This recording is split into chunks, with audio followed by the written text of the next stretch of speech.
بسم اللہ الرحمن الرحیم۔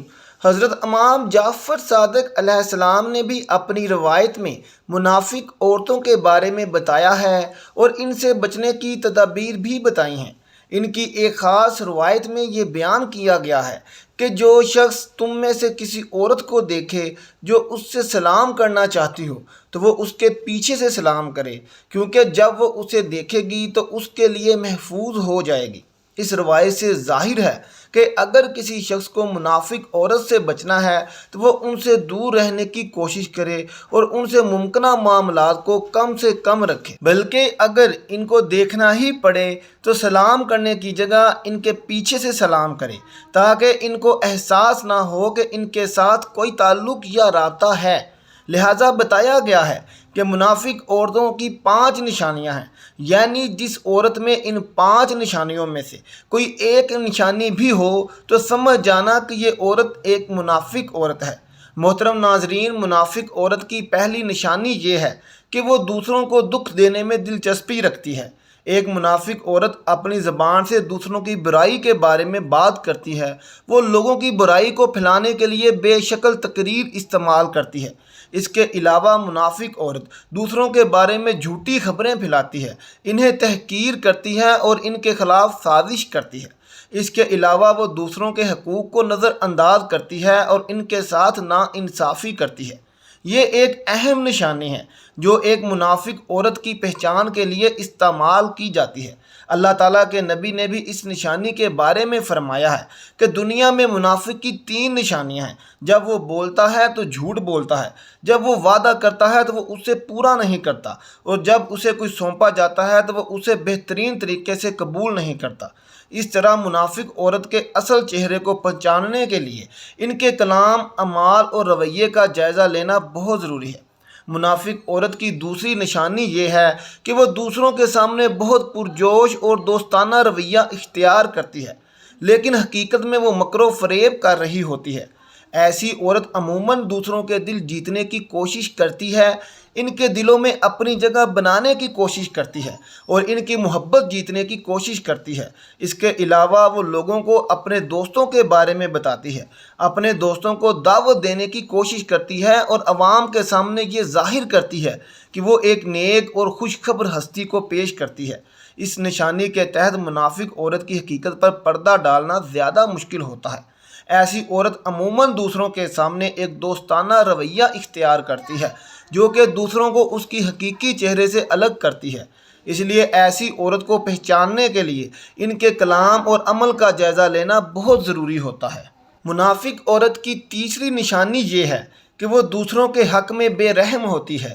ایسی عورت دوسروں کے ساتھ ناراضگی کا اظہار کرتی ہے، ان سے بدسلوکی کرتی ہے اور ان کے لیے پریشان کن حالات پیدا کرتی ہے۔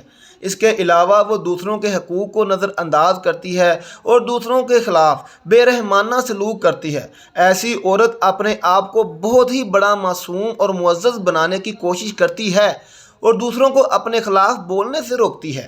ایسی عورت کے پاس عموماً سیاسی اور مالی طور پر اثرات کے ذریعے قدرت ہوتی ہے۔ اس نشانی کے تحت منافق عورت کے حقیقی چہرے کو پہچاننا زیادہ مشکل ہوتا ہے، لہٰذا اس کے کلام اور عمل کا جائزہ لینا ضروری ہوتا ہے۔ منافق عورت کی چوتھی نشانی یہ ہے کہ وہ دوسروں کے بچوں کو نقصان پہنچانے سے بھی نہیں رکتی۔ ایسی عورت اپنے بچوں کی تربیت میں لاپرواہی کرتی ہے، ان کے حقوق کو نظر انداز کرتی ہے، ان کے ساتھ بدسلوکی کرتی ہے اور ان کی زندگی کو عذاب بنا دیتی ہے۔ وہ اپنے بچوں کو نہیں پڑھنے دیتی اور نہیں لکھنے دیتی، جس کی وجہ سے ان کی تعلیم میں بہتری نہیں آتی۔ یہ نشانی بہت ہی ناگوار ہے، کیونکہ ایسی عورت کے بچے اکثر محفوظ نہیں رہتے، ان کے دماغ میں غلط عقائد ہوتے ہیں، ان کی تربیت میں نقصان پہنچتا ہے اور ان کے ذہنی اور جسمانی صحت پر برا اثر ہوتا ہے۔ اس نشانی کے تحت ایسی عورت کو اپنے بچوں کی تربیت میں لازمی طور پر بہتری کرنی چاہیے اور ان کے حقوق کو نظر انداز نہیں کرنا چاہیے۔ اسے اپنے بچوں کو محبت، نرمی اور علم کے ساتھ تربیت دینی چاہیے، جس سے وہ اچھے انسان بن سکیں۔ منافق عورت کی 5ویں نشانی یہ ہے کہ وہ اپنی زبان سے جھوٹ بولتی ہے۔ ایسی عورت حقیقت کو پسند نہیں کرتی اور دوسروں کو دہشت گردی کے نام سے الزام لگاتی ہے۔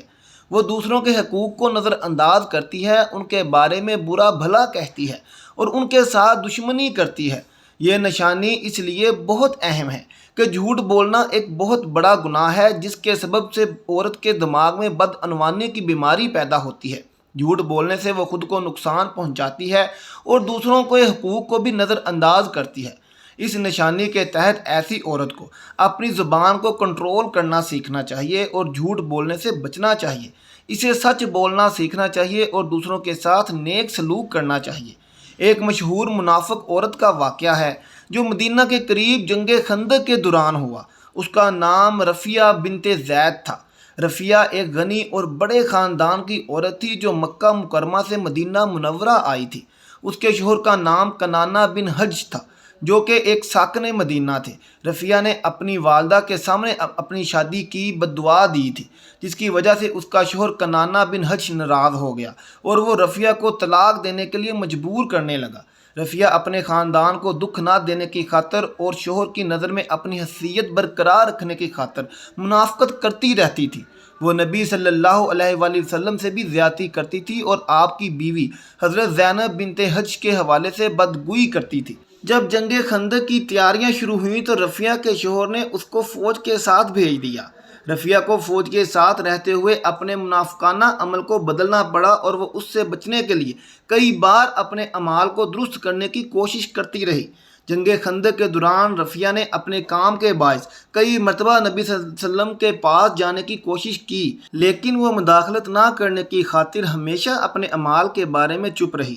آخرکار جنگ کے دوران جب نبی صلی اللہ علیہ وآلہ وسلم نے ان کی حالت کو دیکھا اور ان سے پوچھا کہ آپ کے شوہر کیسے ہیں تو رفیہ نے جواب دیا کہ وہ اچھے ہیں مگر میں اپنی خدمتوں کے لیے کام کرتی ہوئی مانوس ہو گئی ہوں۔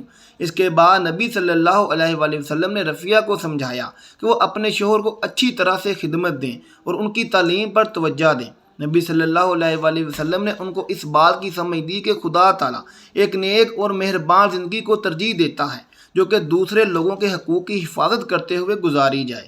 رفیہ نے اس کے بعد اپنے اعمال کو درست کرنے کی کوشش کی اور وہ نبی صلی اللہ علیہ وآلہ وسلم کے حکموں کا پابند ہو کر شوہر کی خدمت میں دلچسپی لینے لگی۔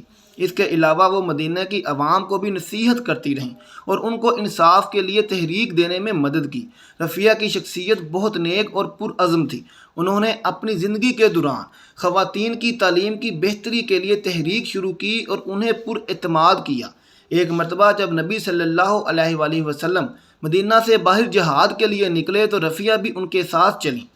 ان کے ساتھ کئی خواتین بھی تھیں جنہوں نے مردوں کی مدد کی اور جنگ کے دوران بہت سی خدمات پیش کی۔ جنگ کے دوران رفیہ کی خدمات بڑھتی گئیں۔ انہوں نے اپنی خدمتوں سے فخر کیا اور جب انہیں پوچھا گیا کہ آپ نے کیا کیا ہے تو وہ جواب دیتی ہیں کہ وہ آپ صلی اللہ علیہ وآلہ وسلم کی خدمت کرتی رہیں اور جہاں تک ممکن ہوا وہ خدمتیں کرتی رہیں۔ رفیہ کی شخصیت ایک مثالی شخصیت بن چکی تھی جو اپنے دین اور ملک کے لیے جان بھی فدا کرنے کے لیے تیار تھیں۔